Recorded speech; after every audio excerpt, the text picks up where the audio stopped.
Bienvenue à cette émission spéciale Bilan de l'année 2012 de Ville en action. Au cours de cette première d'une série de 2 émissions, nous passerons en revue les événements qui ont marqué l'actualité municipale de Saguenay au cours des 6 premiers mois de l'année. Voici donc sans plus tarder les faits saillants des événements qui ont retenu l'attention de Ville en action pour la période de janvier à juin 2012. L'étude a été menée entre juin et octobre dernier auprès de 2381 personnes qui ont voyagé à bord de différents navires. L'enquête nous apprend que le quai d'escale de la baie a répondu aux attentes des visiteurs dans une proportion de 88 %, ce qui le place deuxième derrière Québec et devant Montréal. Pour ce qui est de la satisfaction de l'escale en général, Saguenay arrive aussi en deuxième place avec 85 %. Le principal coup de cœur des croisiéristes durant leur séjour à Saguenay a été les paysages, la nature et la vue en général avec 45 %. Viennent ensuite la gentillesse et l'accueil de la population à 24 %. Autre fait saillant, Saguenay arrive au premier rang pour le prix de toutes les activités confondues et au deuxième pour le transport local. Le maire de Saguenay, Jean Tremblay, se réjouit de ces résultats. Il rappelle qu'en 2011, le port d'escale de la baie a accueilli 25 000 croisiéristes et qu'en 2012, plus de 44 600 visiteurs sont attendus. Nous nous engageons à investir des sommes importantes afin de relier le port de Saguenay au chemin de fer et par le fait même de créer un levier important pour l'économie de votre région. À lui seul, le projet annoncé aujourd'hui va créer 125 emplois de qualité pour les gens de votre région. On a un gouvernement qui travaille fort sur l'économie. Probablement que ce sera... on marquera l'histoire par la vision que nous aurons eue pour l'économie du pays. L'annonce d'aujourd'hui constitue un élément déclencheur qui nous permettra de respecter l'échéancier fixé du projet où un premier convoi empruntera cette desserte à la fin de 2013. La ville est après se développer. On a dit qu'on ferait de Saguenay la 3e ville du Québec là, en importance pour son port, son industrie. Et je peux vous assurer qu'on est sur la bonne voie. L'église Saint-Luc, située dans le secteur nord de Chicoutimi, comptera bientôt un nouvel occupant, l'école de danse Florence Fourcaudeau. Le financement de la relocalisation de l'école est rendu possible grâce à 3 partenaires. Québec investit 2 450 000 $ dans le projet, la Ville de Saguenay 290 000 et l'école de danse 145 000. 4 studios seront aménagés dans l'église, de même qu'une salle d'attente et des bureaux. La fonction de culte sera maintenue dans la section du chœur de l'église. Ça fait longtemps qu'on parle du réaménagement de la rue Racine. Vous savez qu'on a donné des mandats à des architectes, à des ingénieurs pour là, se faire un dessin un peu de ce qu'on veut réaliser. Mais on commence. Chez Automobile, on en a fait l'acquisition il y a quelques années. La démolition, on attendait d'avoir un projet sérieux. Enfin, c'est arrivé. La démolition va débuter à la fin du mois de février. On démolit cette bâtisse-là et la nouvelle construction, elle, devrait être complétée à la fin de l'année 2012. Donc ça, c'est un gros projet. Il y a un autre projet résidentiel qu'on devrait annoncer sous peu. Quelques petits projets qui sont à la veille d'aboutir. Ça commence à se dessiner tranquillement, la nouvelle rue Racine.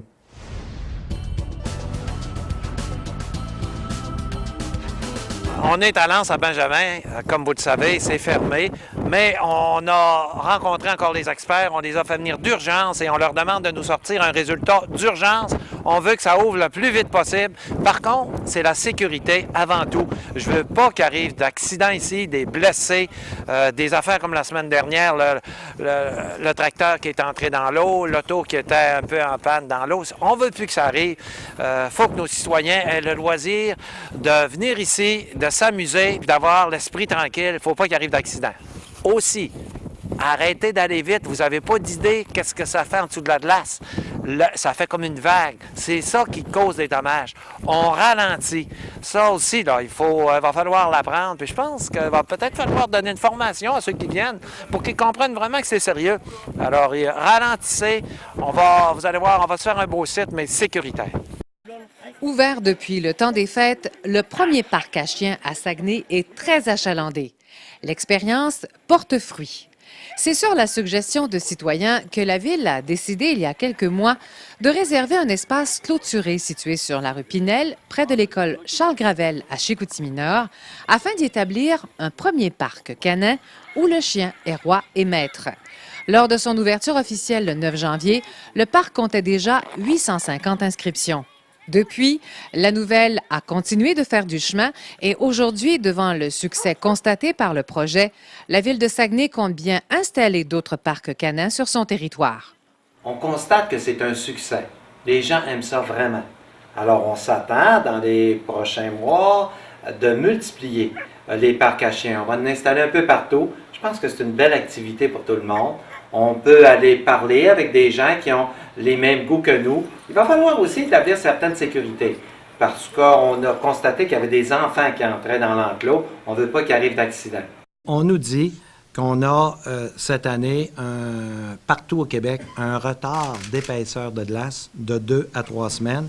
Le mois de décembre et le mois de janvier ont été assez doux. On nous dit également que le poids des cabanes est mal réparti sur la glace et que la vitesse des véhicules, c'est un point qui affecte, ça sollicite la glace tout le temps, puis ce n'est pas bon. On nous dit également qu'il y a des normes établies par la CSST pour l'espace des cabanes et le poids qu'on devrait placer sur la glace et que ces normes-là ne sont pas respectées. Alors, ce qu'on nous recommande, c'est d'interrompre pour au moins 7 jours, à partir du 1er février, mais là, on a fait des recherches depuis ce temps-là, puis on n'est pas prêt tout de suite. Au moins, c'est minimum, à au moins 7 jours. Après ça, ils ont dit, on va revérifier, au moins 7 jours, toute circulation automobile et refaire une nouvelle analyse du couvert de glace. J'ai donc le plaisir de vous annoncer que le ministère des Transports du Québec contribuera à la réalisation du projet de l'administration portuaire de Saguenay qui vise à doter du terminal Grand-Anse et du parc industriel-portuaire d'un embranchement ferroviaire de 12,5 km qui les reliera au réseau du chemin de fer Roberval-Saguenay. On est vraiment chanceux d'avoir un ministre dans la région, particulièrement qui couvre le territoire de Grand-Anse. Ça nous permet de faire ce développement-là. Il faut le faire vite. Il faut le faire vite parce que je sais qu'il y a des décisions qui vont se prendre. Ça se prend vite, ça va vite.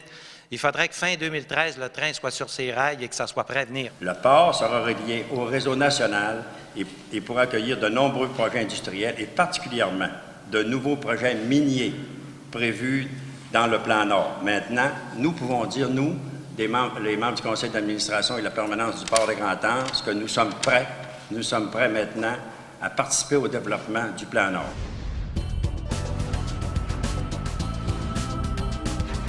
Vous avez la ville sous 2 aspects ici.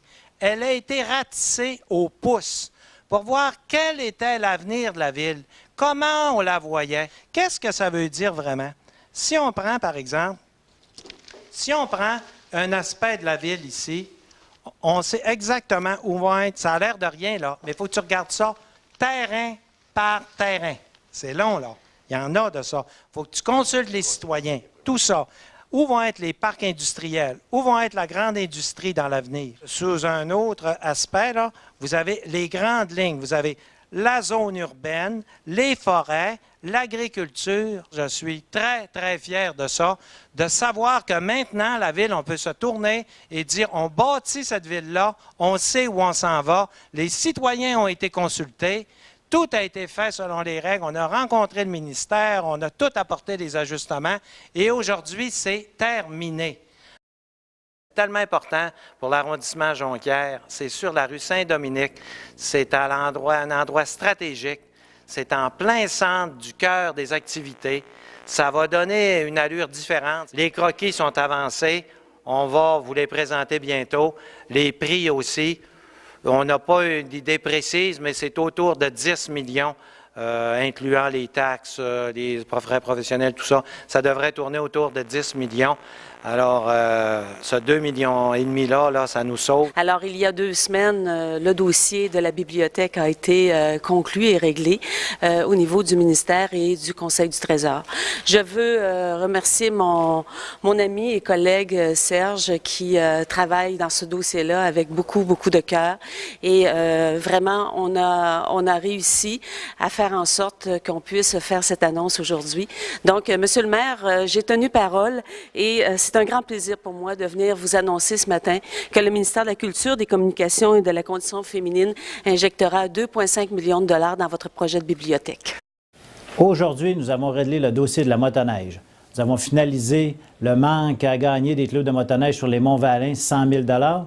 Avec la collaboration du ministre Serge Chimard, la collaboration de la Fédération des clubs de motoneige du Québec et M. le maire Jean Tremblay pour 25 000 $ via Promotion Saguenay. Donc, c'est confirmé, les sentiers de motoneige seront entretenus jusqu'à la mi-avril. Maintenant, cela ne règle en rien les dossiers motoneige sur l'entretien sur les Monts-Valin. Plus d'enneigement. Alors, la Fédération des clubs de motoneige du Québec doit revoir la répartition des montants pour les régions plus enneigées comme ici. Pour les prochaines années, Saguenay versera son 50 000 $ en 2 versements pour que les sentiers soient damés, conditionnel à une entente à long terme avec la Fédération des clubs de motoneige du Québec et les clubs ici présents au Saguenay-Lac-Saint-Jean. Nos citoyens motoneigistes, nos touristes, nos commerçants ne seront plus pris en otage. C'est une époque révolue. Ce matin, on tourne une page d'histoire sur la rue Racine, un édifice qui a vraiment marqué le commerce, l'activité commerciale de la rue Racine, Chic Automobile, a été démoli. Ville en Action était là et j'aimerais vous présenter des images de cette démolition qui, par la suite, un terrain qui va faire place à un édifice nouveau qui va alimenter l'activité commerciale dans le coin.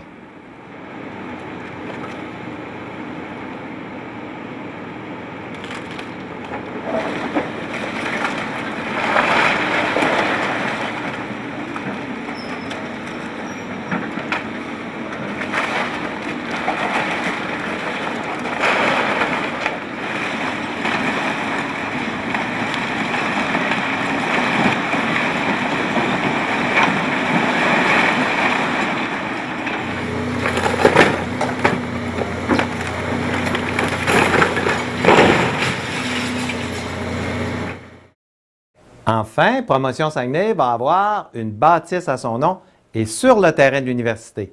C'est une bâtisse dont la vocation va être de venir en aide aux entreprises qui effectuent de la soudure en aluminium.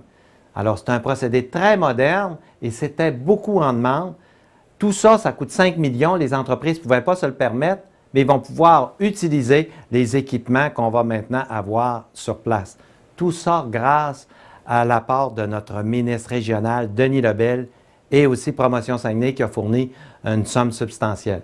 Alors, on est très heureux, on remercie tout le monde et je pense que ça se présente bien pour l'avenir de la transformation de l'aluminium dans la région.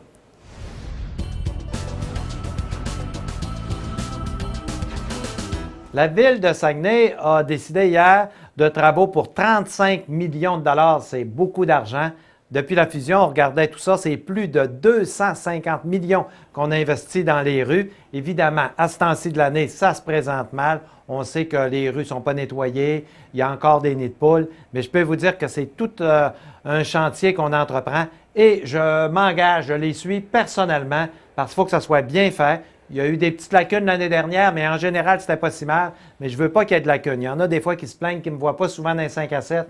Je préfère suivre les chantiers, regarder les plans, m'assurer que tout est bien fait. Ce sont de gros chantiers. C'est certain qu'il va y avoir certaines rues bloquées, mais cette année, ça va être encore une grande année dans les travaux d'asphaltage. Saguenay annonce plusieurs nouveautés qui vont s'appliquer dès cette année à son programme de camp de jour qu'on appelle aussi terrain de jeu. Pour y parvenir, le maire Jean Tremblay fait savoir que la Ville augmente de 120 000 $ par année le budget de fonctionnement du programme qui s'établit à plus de 540 000 $. Et cela sans toucher aux frais d'inscription du citoyen. Dès cette année, le tarif imposé aux familles sera le même pour tous les arrondissements, soit 25 $ par semaine. Avant, cette contribution variait entre 25 et 58 $. Autre changement important, la Ville ajoute une semaine d'animation pour un total de 7 et 200 places supplémentaires aux 1085 déjà offertes. De plus, les parents auront maintenant le choix d'inscrire leur enfant à la semaine. Les heures d'ouverture du service de garde sont également élargies. Notons que les camps de jour commencent leurs activités le 25 juin. Les inscriptions auront lieu au mois de mai. C'est gros, là. C'est 5 millions. Attendez-vous pas. C'est pas un petit centre, c'est pas une petite affaire, là. Ça va être gros, ça va être beau. On va faire tout ce qui est possible de faire là, pour que ça soit complété l'an prochain, à l'automne l'an prochain. On va débuter des travaux. 5 millions, là, je vous le dis, là, ça a l'air ordinaire. On part un centre multisport, mais c'est gros. On part pas pour aller faire du multisport à la baie ou à Jonquière. C'est trop loin. Il faut vraiment que ça soit près de nous ici, près de la communauté. J'ai le privilège d'être parmi vous aujourd'hui afin de confirmer un investissement gouvernemental pour un projet attendu et espéré par les citoyens de la Terrière. L'immeuble qui va être mis en place va permettre justement aux gens de la Terrière de s'identifier à ce village merveilleux, ce milieu merveilleux qui est le village de la Terrière. Et à ce moment-là, ça va permettre aussi à la population de se tenir en forme. Ce projet tant attendu se réalise et se concrétise. Je suis très fier des citoyens de mon milieu qui ont appuyé le projet par un geste concret en achetant leur carte de membre et je tiens à souligner l'implication généreuse de tous les bénévoles qui ont parcouru notre secteur pour cette opération. Ce que vous voyez en ce moment, c'est la grande nouveauté du Musée du Fjord qui nous propose de vivre une expérience extraordinaire dès le mois de juin. Il s'agit d'un spectacle multimédia 3D unique au monde qui nous plonge au cœur de la formation et de l'évolution du fjord du Saguenay avec des images aériennes, terrestres et sous-marines. Le nouveau spectacle de calibre international baptisé Voyage au cœur du fjord du Saguenay met en œuvre une nouvelle technologie 3D immersive sans lunettes. À bord en première mondiale vous fera vivre une expérience comme vous n'en avez jamais vécu. La narration de la présentation sera offerte en 5 langues. Ce projet de plus de 1,2 million de dollars est l'une des pièces maîtresses du repositionnement du Musée du Fjord, amorcé à la fin de 2010. Selon la direction du musée, le projet, développé à la fois pour la clientèle des croisiéristes et pour le grand public, va bonifier grandement l'offre culturelle et touristique régionale.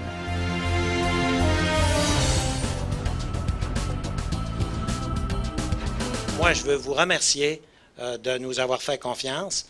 Vous auriez pu aller dans une autre ville, Toronto, Montréal. Ces villes-là sont habituées d'accueillir des entreprises importantes et des activités aéronautiques de cette importance-là. Mais je n'ai pas eu à convaincre M. Leblic qu'on était bien situé. Alors, je pense qu'on est voué pour un bel avenir dans le domaine de l'aéronautique. Nous sommes très fiers d'être ici au Saguenay, installés. Ça a été un projet qui a très bien marché jusqu'à date et puis on est très confiant qu'on va continuer d'établir les relations qu'on a su établir avec notre nouvel environnement ici et puis développer des technologies qui auront un rayonnement international.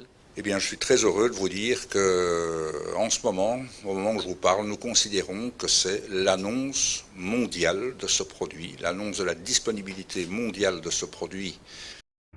Le MS Masdam, un habitué du port d'escale de la baie, est arrivé à 10 heures ce matin et passe la journée à Saguenay. Le navire qui transporte un peu plus de 1800 personnes est le premier d'une longue série de bateaux à nous rendre visite en 2012, ce qui en fera une année record en termes d'achalandage. Pas moins de 26 navires, dont 3 qui en sont à leur premier séjour à Saguenay, sont attendus au cours de l'année. Cela représente plus de 40 000 passagers et membres d'équipage. Et la population pourra à quelques occasions admirer 2 et même 3 navires en même temps. Ce sera le cas le jeudi 27 septembre et le mardi 2 octobre, alors que 3 bateaux baigneront dans la baie des AA. Autre première également en 2012, 2 navires passeront 2 journées au quai. Aujourd'hui, comme lors de chaque visite de navire, les croisiéristes envahissent le pavillon d'accueil. Ils y rencontrent des artisans et ont la possibilité de participer à différentes excursions pour découvrir la région. Aujourd'hui, la Ville présente ses résultats financiers pour l'année 2011. Encore une fois, un surplus très significatif, 9 700 000 $. Quand on sait que Saguenay taxe chaque maison 600 $ de moins que la moyenne des autres grandes villes comparables, faire en plus un surplus de 9 700 000 $, ça prouve qu'il y en a de l'argent dans les villes. Également, presque toutes les villes du Québec se sont endettées en 2011. Pour quelle raison? C'est qu'on a fait des transformations très profondes comme il s'en était jamais fait. Le gouvernement fédéral et le provincial ont décidé de relancer l'économie et de payer 2 tiers de nos équipements. Donc, la Ville s'est transformée, mais la Ville a dû en payer le tiers. On en a profité. Parmi ces dépenses-là, il y a Chute-Garneau, Pont-Arnaud, qui sont des dépenses, je pense, là, les plus profitables que l'on ne peut pas faire parce qu'on va avoir des revenus pour longtemps. Alors, la Ville est dans une bonne situation financière. Ça a consisté, en fait, à réaménager le stationnement pour accommoder beaucoup plus de gens qu'auparavant. C'est dû au fait qu'on a fermé une rampe de mise à l'eau dans le secteur de la Coulée-Gagnon. Et puis, éventuellement, il fallait relocaliser le trafic ailleurs. Donc, on a pensé de réaménager le secteur de l'Éperlan. La rampe de mise à l'eau est très fonctionnelle. Et puis, on a organisé beaucoup plus de stationnement pour accommoder les résidents, ainsi que ceux qui viennent de la ville, qui mettent leur bateau à l'eau une journée puis qui repartent le soir. Ici, il y a les services d'essence, il y a les services de vidange de fosses septiques des bateaux, il y a la rampe de mise à l'eau et il y a le stationnement. Il y a quelques jeux aussi pour les enfants sur le terrain. Ici, tout l'été, c'est gratuit, l'accès est gratuit. Il n'y a pas nécessairement de surveillance, mais il y a toujours à côté, à 200 pieds, là, à la cabane de l'Éperlan, comme on dit. Il y a toujours des gens le jour pour faire la vidange des bateaux et faire des pleins d'essence. Mais par contre, l'accès au lac, il y a du monde qui sont là, mais il n'y a pas de surveillance particulière. De l'eau potable en abondance et d'une qualité exceptionnelle. Voilà ce que la Ville de Saguenay a découvert sur un site dans le secteur du chemin Saint-Isidore à La Terrière. Après plusieurs analyses réalisées par des ingénieurs, les autorités municipales ont trouvé une réserve d'eau en quantité suffisante pour approvisionner tous les citoyens de la ville. Le maire Jean Tremblay a lui-même dégusté de cette eau, pris à même le robinet d'une pompe se trouvant sur le site. Il se réjouit de cette découverte si importante pour les générations à venir. Les spécialistes me confirment encore une fois que la découverte d'une nappe phréatique de cette ampleur-là, avec une qualité d'eau qui est probablement une des meilleures, sinon la meilleure au monde, c'est vraiment une chance pour nos citoyens. Alors, il faut la conserver pour nos enfants et s'assurer que personne ne va pouvoir mettre la main là-dessus et aussi comment on va l'exploiter d'une façon intelligente pour que nos enfants en profitent.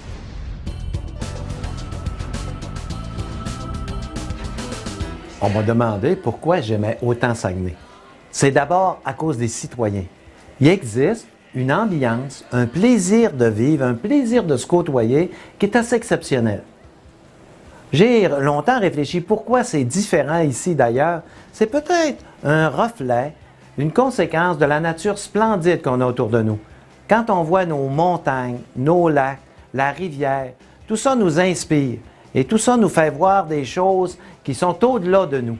Alors c'est plaisant d'être à Saguenay, on se sent bien. J'aime Saguenay. À la suite du démarrage des 2 centrales hydroélectriques Chute-Garneau-Pont-Arnaud, je vous avais dit que la Ville regardait d'autres possibilités. Alors, celle qui nous apparaît la plus probable, c'est celle située au barrage de la Terrière à la sortie du lac Kenogami. Les ingénieurs se sont penchés là-dessus. Il semblerait qu'il y ait un potentiel pour 6 à 8 mégawatts, ce qui est très intéressant. Mais il y a 2 conditions sur lesquelles on ne veut pas céder. C'est l'accessibilité aux pêcheurs. Il faut que ça demeure un endroit où les pêcheurs puissent aller pêcher d'une façon sécuritaire et même on peut l'améliorer. Il n'y a pas de débarcadère. On peut améliorer beaucoup de choses en faisant la centrale. La deuxième chose, c'est le niveau d'eau. Évidemment, on ne veut pas mettre en danger les bâtiments qui sont situés après le barrage. Dans ce contrat-là qui a été accordé, c'est le contrat majeur. Ça, c'est vraiment la construction de la salle. On est à 30 des travaux réalisés. Et donc, encore une fois, ce matin, on a toutes les certitudes que la salle va nous être livrée en novembre 2012 et qu'on va être en mesure de faire les spectacles d'inauguration en janvier 2013. Bon, on voit bien que tout a été démoli dans la première partie et on voit bien que dorénavant, la salle sera dotée d'une mezzanine qu'on voit, ce qu'on appelle le niveau 3000. Ça n'existait pas. On voit aussi qu'on a doté la salle de 2 loggias qui vont comporter 8 fauteuils chacune, de part et d'autre. On voit qu'on a fait en sorte que chacun des usagers, chacun des spectateurs, quel que soit l'endroit où ils vont être assis, va avoir une vue parfaite de la scène. Il n'y a plus d'obstacles. On réaménage la fosse d'orchestre et surtout, on va la doter d'une conque, c'est-à-dire un équipement qui va permettre à l'orchestre d'avoir un équipement qui va venir sur scène, pas sur la fosse, là, sur scène, qui va permettre à l'orchestre d'avoir la meilleure sonorité possible. Nous sommes à Shipshaw. Nous venons tout juste d'inaugurer la nouvelle piste cyclable qui part du lac Saint-Jean, mais la portion qui traverse la municipalité de Jonquière. Une piste de toute beauté. Si vous ne l'avez pas essayé, allez-y, vous allez en prendre goût. Moi, c'est devenu ma piste favorite. Le maire Jean Tremblay a fait connaître aujourd'hui le groupe qui s'est vu octroyer le contrat pour la gestion des Saguenayens de Chicoutimi pour une période de 7 ans. Le groupe est composé de Laval Ménard, Pierre-Marc Bouchard, Martin Lavoie et Alain Deschênes. La nouvelle organisation prend en charge la direction de l'équipe Les Saguenayens dès le 1er juillet 2012, comme stipulé dans l'appel d'offres. Il y avait foule mercredi sur le site du pavillon des croisières de la baie pour prendre part aux festivités entourant les 10 ans de la ville de Saguenay. Et pour l'occasion, une programmation hors de l'ordinaire avait été élaborée pour accueillir les citoyens. Système de transport par navette, animation sur le site, maquillage pour les enfants, restauration, spectacle d'Atchoum le clown.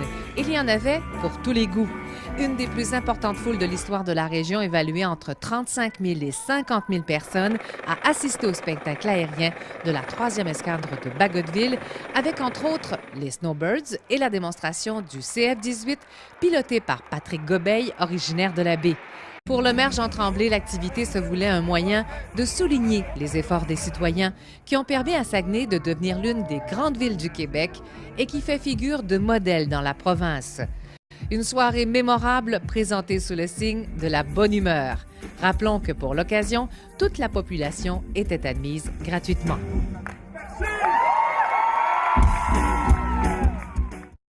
Le travail du conseiller municipal Carl Dufour a porté fruit.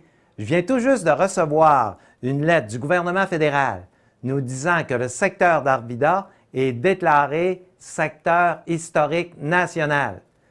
Je peux vous dire que c'est tout un honneur et ça nous donne ouverture dans l'avenir à toutes sortes de programmes. Ça nous donne également ouverture à d'autres qualifications. C'est le point de départ, mais c'est difficile à obtenir et c'est grâce au travail de Carl Dufour qu'on en est arrivé là. Alors, je veux le féliciter et tous les gens d'Arvida, vous pouvez être fiers de demeurer maintenant dans un quartier qui est déclaré quartier historique national au niveau de tout le Canada.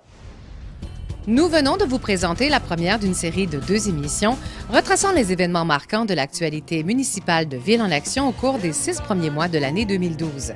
Pour revoir cette émission, vous n'avez qu'à vous rendre sur le site Internet villeenaction.ca dans la section émissions longue durée. La deuxième partie, couvrant la période des mois de juillet à décembre, vous sera présentée au début de 2013. Merci d'avoir été avec nous, bonne semaine et à bientôt.